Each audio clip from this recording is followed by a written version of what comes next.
Assalamualaikum warahmatullahi wabarakatuh.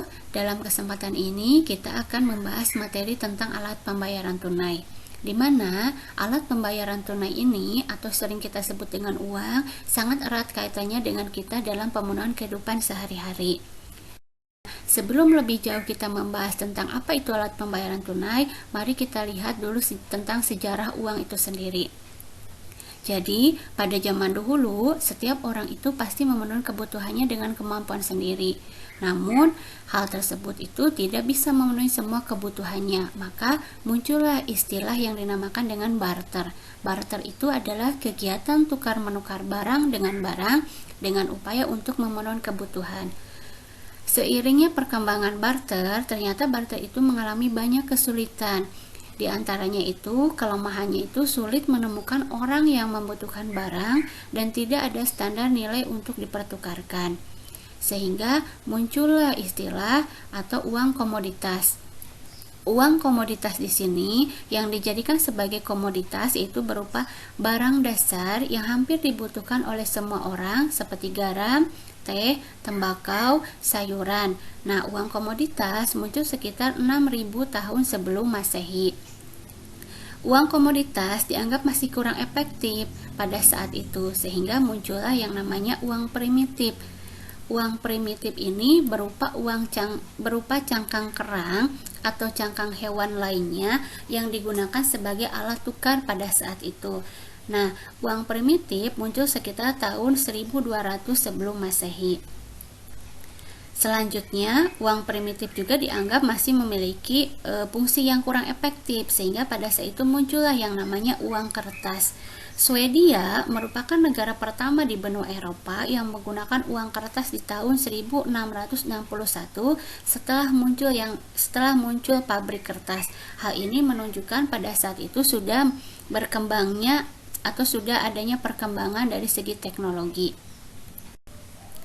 Nah, kita lihat pengertian uang. Menurut Kashmir, uang adalah segala sesuatu yang dapat diterima secara umum sebagai alat pembayaran dalam suatu wilayah tertentu, atau sebagai alat pembayaran utang serta pembelian barang dan jasa. Hal ini seperti di negara kita, ada uang yang digunakan sebagai alat tukar itu dinamakan dengan uang rupiah. Nah, fungsi uang, kita lihat fungsi uang. Fungsi uang secara ini dibagi menjadi dua, yaitu fungsi asli dan fungsi turunan. Fungsi asli yaitu uang sebagai alat tukar yang digunakan sebagai alat untuk mempermudah pertukaran. Yang kedua, sebagai alat satuan hitung untuk menentukan harga suatu barang.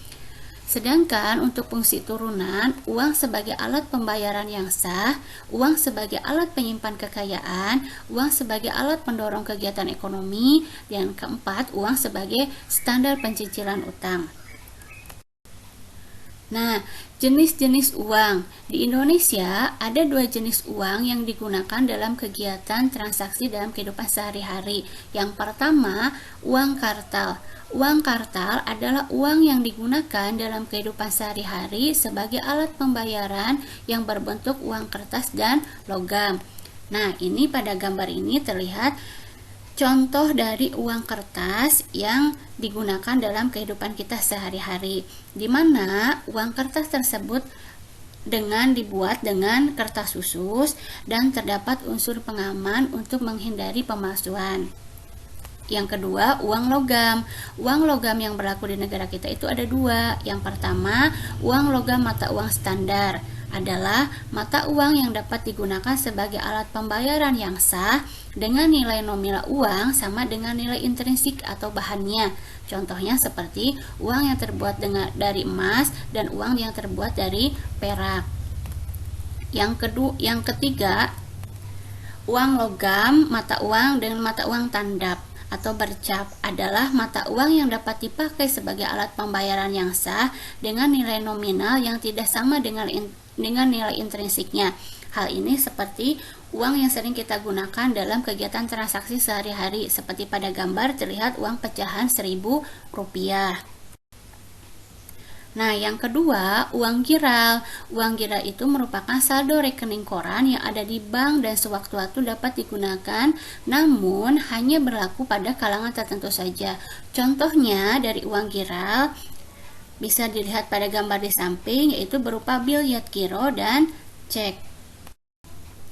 Nah, ternyata tidak semua barang itu bisa dijadikan sebagai alat pembayaran. Oleh karena itu, suatu barang dapat digunakan sebagai uang atau alat pembayaran harus memenuhi syarat-syarat tertentu, di mana syarat uang itu dibagi menjadi dua. Yang pertama, persyaratan psikologis.